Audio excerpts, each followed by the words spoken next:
Thank you, and Mubarak to you and family. Brother Jihad, are we able to ask questions right now or send it via chat? Please ask it live, brother. Please ask your question live. Thank you so much. Jazakallah, Jazakallah. Sheikh, as always, Jazakallah for your teaching Alhamdulillah. in the time.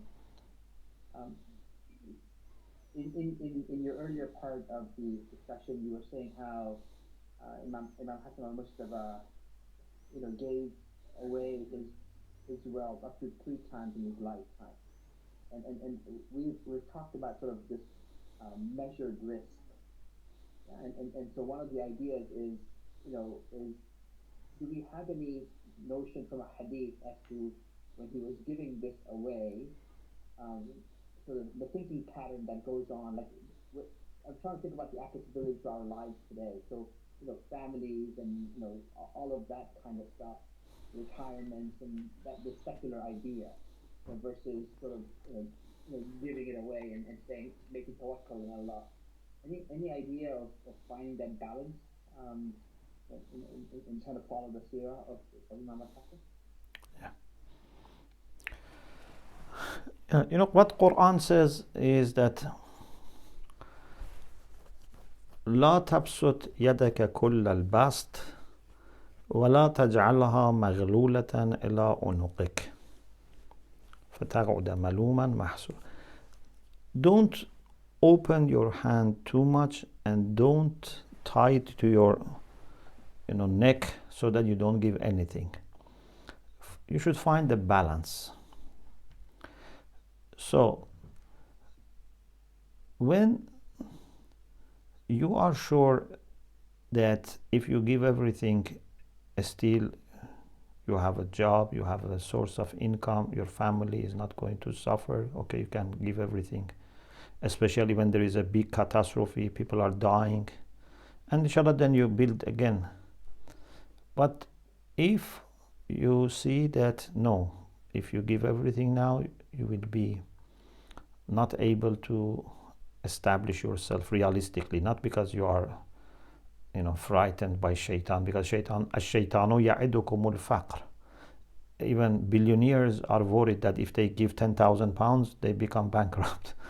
This is not realistic. But if realistically, and maybe you can consult some people, if they say no, you are going to be in big problem, your family are going, then Allah doesn't want you to take this risk.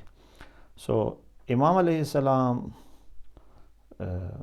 because of, first of all, the amount of the extent of love that he has for people, because for him people are like his children. I'm sure if your children are in need of money, you don't make these calculations. You want just to save them, to help them. Imam is like this. Imam cannot be relaxed and see people are dying and starving. But for us, I think what we can do is to see realistically how much we can give without damaging the stability of our life realistically, not just out of unnecessary fear, and not also by underestimating problems. As you said, measured risk. At least we can maybe give some of our saving, the minimum. But I see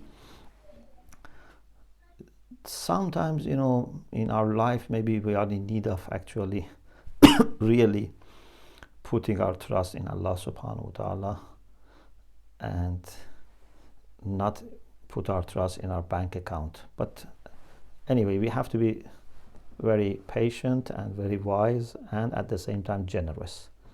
So to find the balance, if it's difficult, we can consult people, friends for example, or wise people, so because they are not attached to in our case, so maybe they can give us more neutral advice. Yeah, Jazakallah Shaykhna for Ahsantum, jazakumullah khaira. Thank you very much, brother Farouk. Yes, we have, that was brother Farouk bin Dali, who was from New Jersey. Also another brother, very kind, from New Jersey. There's a lot of questions coming from New Jersey. Brother Hassan Kadhim are you able to connect with us and ask your question? Inshallah, the second question, and maybe if we have tawfiq, one last question after that. Assalamu alaikum wa rahmatullah. Eid Mubarak. Mubarak, Ahmed. Thank you for your lecture. As usual, very inspiring. It seems that in New Jersey we have a lot of questions. So my question was about, you mentioned that the trait of karim is not only generosity, and that reminded me of the verse لن تنالوا البر حتى تنفقوا مما تحبون. But I wanted to ask you, and the fact that it's not only about generosity and all the other things that you mentioned is very eye-opening. So maybe if you can give us some practical examples of how we train ourselves, and most importantly, how do we train our children to be kareem, not just generous and give from the things that they have, but try as much as possible to absorb all the other things that you mentioned that make them kareem. Yeah. Thank you. You're welcome. Thank you very much. Yeah, actually, generosity helps to reach karam. Karim is generous, but not every generous person is karim. But if you are generous, it's a good exercise to become karim. Look at, for example, this ayah. Allah says, إِذَا مَرُّوا بِاللَّغْوِ مَرُّوا كِرَامًا. What does it mean? If they are faced by lagh, if someone, for example, is saying something bad to them or some nonsense, marru kirama means they keep going as karim. Here we cannot say marru kirama means that they give some money and show generosity to those people. It means that they ignore. They don't start reacting, and if they said something, they say the same thing, or even sometimes worse. No, they keep calm and just continue. So how we can become karim? This is actually the whole thing in Islamic ethics.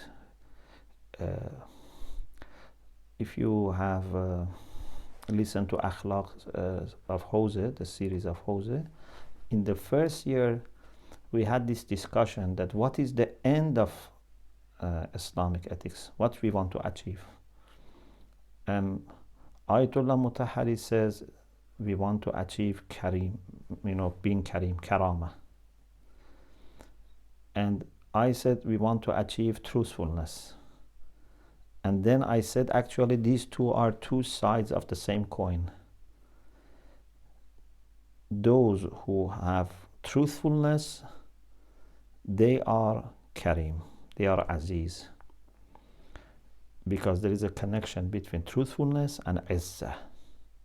We explained that, and actually the ayah which helped me also a lot was this ayah, إِنَّهُ لَكِتَابٌ عَزِيزٌ لَا يَأْتِيهِ الْبَاطِلُ مِنْ بَيْنِ يَدَيْهِ وَلَا.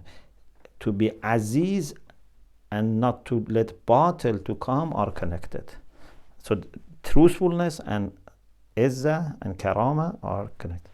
In any way, we discussed it. So the whole point in Islamic tarbiyah is to train people and upbring people and raise people who are karim. If they are karim, they don't, not only they don't do bad to people, they can forgive. And the whole issue of makarim al-akhlaq is from this. Makarim comes from karam, yeah? Du'a makarim al-akhlaq, or what we have in our hadith, sil man qata'ak, a'ti man haramak. It's all karam. Means you are able to do something which is not at the level of reciprocation, it's higher level.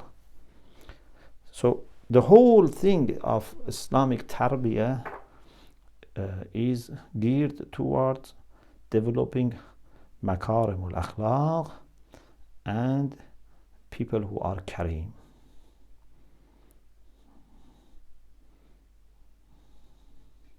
Thank you so much. Ahsantum, thank you very much.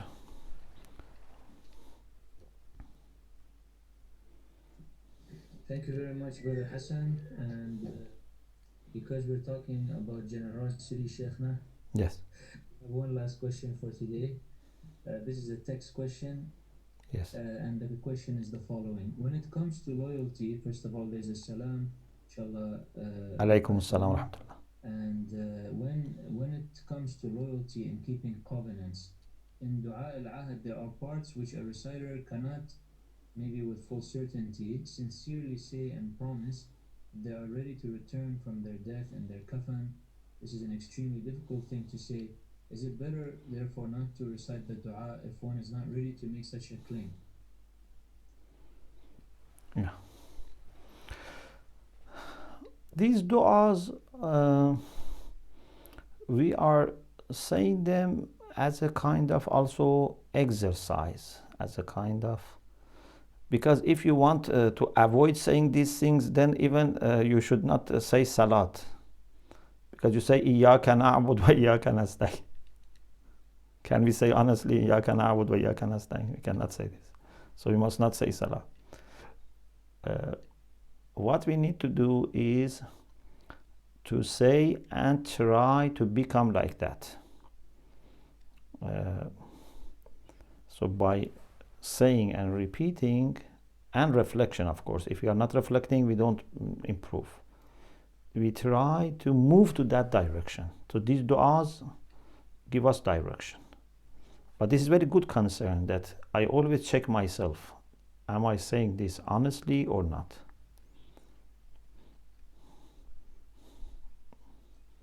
Allahumma salli ala Muhammad wa ali Muhammad. Thank you very much, Sheikh. You're welcome. Thank you also to those